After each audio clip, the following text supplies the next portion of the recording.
So a top California official is pushing for tighter gun laws in that state. Lieutenant Governor Gavin Newsom wants his initiative on the ballot next year. The proposal calls for these things: instant background checks for anyone who goes into a store to buy ammunition. Gun owners will also be required to turn in large capacity magazines, that's anything over 10 rounds, and they must report stolen weapons immediately. Newsom saying that this message, he believes, is one that should be heard by the NRA. You can intimidate politicians. We've seen that. Hell, you've been effective. But you can't intimidate the public. That's why we're bringing this directly to the public.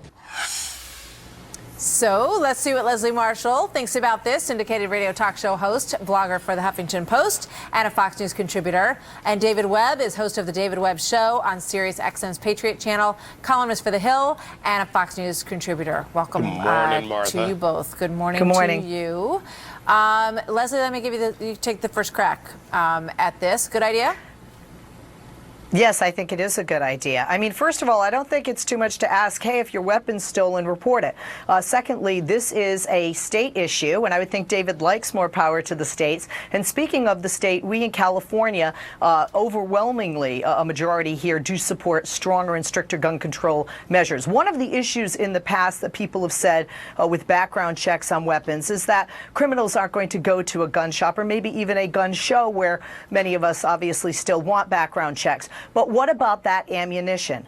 What about that bullet? If you have nothing to hide, why not support this? If one life is saved, isn't it worth it? I and others in California do believe that. David?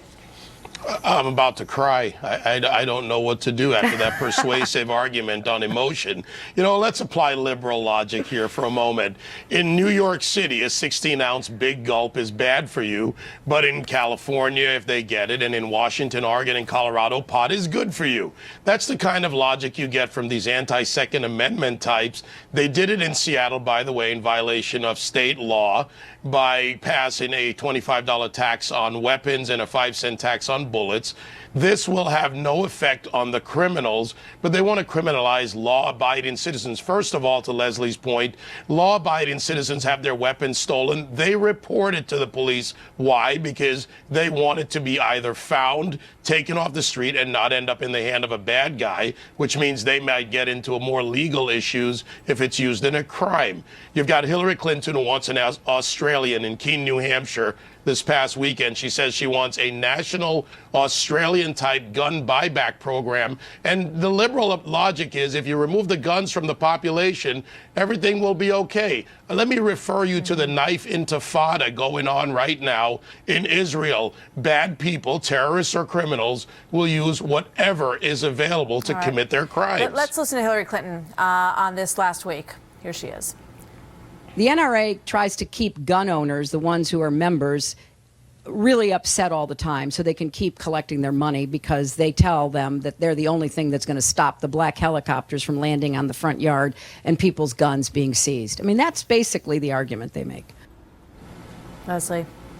I mean, what about the argument that, you know, we just heard from a member of the NRA before we went to the break, that, you know, what stops, because, you know, what we're really talking about here at the basis of all of this is these horrific shootings and the loss of young lives that we've seen at campuses across this country. That's what has sparked all of this. So we need to figure out a way to try to get a handle on that and to make, you know, and to save, as you said, you know, even one life with any good move that we can possibly make. But the question is, will this do any good? We've seen states with a lot of gun control, like Illinois, Chicago, for example, have some of the most horrific homicide numbers that we have in this country. Oh, no question. And I think that's why going toward the ammunition and not just the weapon is in, like you said, the spirit of being preventative. To David's point that we liberals feel that the less guns we have, the less violence there will be. Not exactly, but I think we could turn that argument around. We have more Americans owning guns than ever before. We have more school shootings, more massacres with a gun being used, and people, men, women, children, dying at the hands of that than ever before. So here in California, actually, that's again, reduced just according to the statistics. David, just a preventative measure. Final thought, David. We got to go. Final thought on this is the Second Amendment's going nowhere, and I want them to put it on the ballot in California. Let Californians have their say and reap what they sow. But the Second Amendment, sorry, Leslie, Hillary, the Crown Princess, and others, it's going nowhere. All right. Well, it is being put to the people's vote in the state of California, and we'll see what happens. Thank you very much. Thanks, Leslie. Thanks, David. Good to see you, Martha. Thank you.